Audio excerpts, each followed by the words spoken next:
सूचनाटी हेउछि प्रभुଙ୍କ दास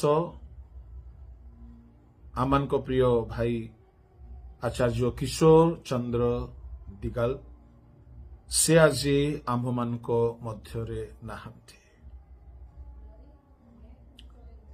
प्रभुଙ୍କ लोक माने गतकाली से प्रभुଙ୍କ कोलको चली गले आउ प्राय दिन 12 घंटा बेले से भीषण असुस्थ होइकी पड़िले। तांको निवास सहर रायपुर हॉस्पिटल रे भर्ती करा जाइथिला। से किछि मासरु बहुत असुस्थता दे गति करुथिले। सीएमसी वेल्लोर रे ताहांकर ट्रीटमेंट हेउथिला, किंतु गत काली से अति सीरियस हे पड़िले। आउ प्राय दिन 12टारू गोटे भितरे से प्रभुଙ୍କ कोलको चली गले। एहा आम समस्तଙ୍କ ପାଇଁ एक अपूरणीय क्षति अटे। ओडिशा एक महान व्यक्तित्व को हराइला। तांको सेवा कार्य रे, शिक्षा रे, प्रचार रे, बाइबल स्टडी रे ओडिशार मंडली मजबूत हेउथिला। अनेक आत्मा लाभ होइछि। अनेके प्रभुଙ୍କ निमंते बढ़िछंती। अनेक मंडली आशीर्वाद उपकार पाइछि। सारा ओडिशा आज दुखित अटे महान प्रभुଙ୍କ दासଙ୍କୁ हराइके। किंतु मु आपण मानको सम्मुखरे गोटे सूचना केवल देबा पई चाहूछि। प्रथमे मु कहिबी से प्रभुଙ୍କ दासଙ୍କ संबंधरे पदे। प्रभुଙ୍କ दासଙ୍କ सहित मोर परिचय 1995 रु मु जो समय प्रभुଙ୍କୁ पाइली। आ प्रभुଙ୍କ दास 1994 रे से फुल टाइम मिनिस्ट्री रे पाद रखिथिले। से जने फर्स्ट क्लास स्टूडेंट थिले, हाईली क्वालिफाइड। आउ से समय से आम गाँ को आसुथांती। आमे नुआ नुआ रे प्रभुଙ୍କୁ पाई थाओ आ माने प्रभुଙ୍କ सहभागिता रे बढ़ु थाओ। 1995 रु 2024 पर्यंत प्राय 30 वर्ष आ गोटे मास पर 30 वर्ष हो जाइथंता प्रभुଙ୍କ दासଙ୍କ सहित मोर सुसंपर्क। आमाने मिलित भावरे प्रभुଙ୍କ सेवा प्राय 30 वर्ष करी आसीअछु। अनेक सुख दुख, उत्थान पतन, दुख कष्ट संकट मध्यरे सबु सुख दुख बांटी परस्पर निमंते प्रार्थना करी आमाने दीर्घ वर्ष सेवा करी आसीछु ओडिसा रे। पुणी प्रभु तांको अद्भुत विचक्षण विस्तीर्ण ज्ञान देइछंती बाइबलर एवं अन्य समस्त विषय रे मध्य। जेतेबेले कोनोसी प्रश्न उठे वाक्य संबंध रे तो मु हेउ बा राजीव डानियल भाई हो आमे तांको सहित आलोचना करूथिलो। अनेक विषय रे प्रभु तांको प्रतिभा देइछंती। अनेक उत्तम दान वरदान रे तांको परिपूर्ण करिके व्यवहार करी आछुंती। से उत्तम प्रचारक, उत्तम बाइबल शिक्षक, उत्तम एक संचालक, एक निर्देशक, एक गायक, उपासक, एक आत्मिक लीडर अटंती जे आज आम गहन रे नाहांती। आमाने मध्य तांको सेवा कार्य अनेक उपकार पाइअछु। आउ आज से आम गहन रे नाहांती। प्रभुଙ୍କ कोलको से चली जाइछंती। प्रभुଙ୍କ लोक माने मु सूचना देबा पई परिवार सहित कथावार्ता होइकी तांको अनुमति क्रमे परिवार पक्षरु मे सूचना आपण मानको सम्मुखरे रखुछि।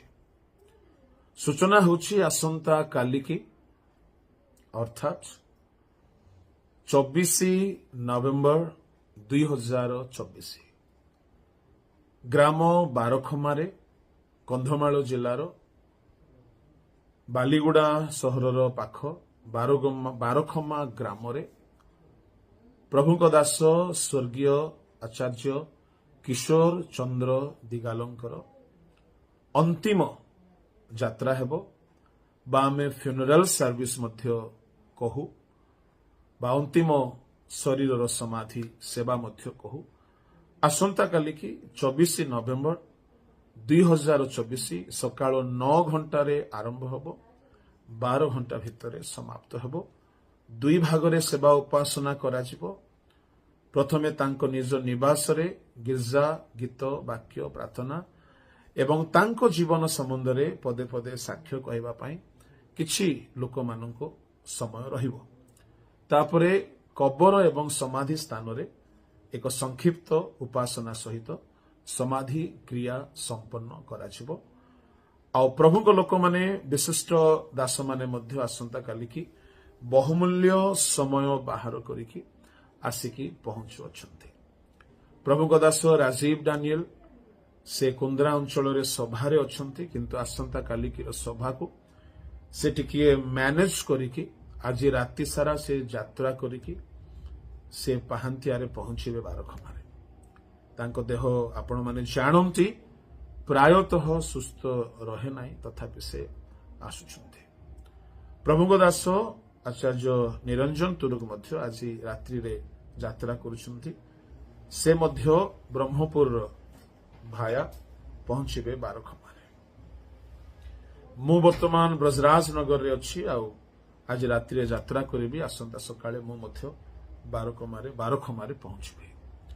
ପୁଣି ଆଉ କେତେକ ପ୍ରଭୁଙ୍କ ଦାସମାନେ ସମ୍ମତି ପ୍ରକାଶ କରୁଥିଲେ। ଅନୁଗୁଳରୁ, ପୁଣି କୋରାପୁଟରୁ, ନବରଙ୍ଗପୁରରୁ ଆସୁଛନ୍ତି। ପ୍ରଭୁଙ୍କ ଲୋକମାନେ ଏକ ମହାନ ବ୍ୟକ୍ତି। ଆମେ ହୁଏତ ଆଉ ଥରେ ତାଙ୍କୁ ଜଗତରେ ଦେଖିପାରିବା ନାହିଁ, ଏଣୁ ତାଙ୍କର ଅନ୍ତିମ ଯାତ୍ରାକୁ ଆମେ ଗୌରବର ସହିତ, ପ୍ରାର୍ଥନାର ସହିତ ସେବାକୁ ସମ୍ପନ୍ନ କରୁ, ବିଦାୟ ଦେଉ।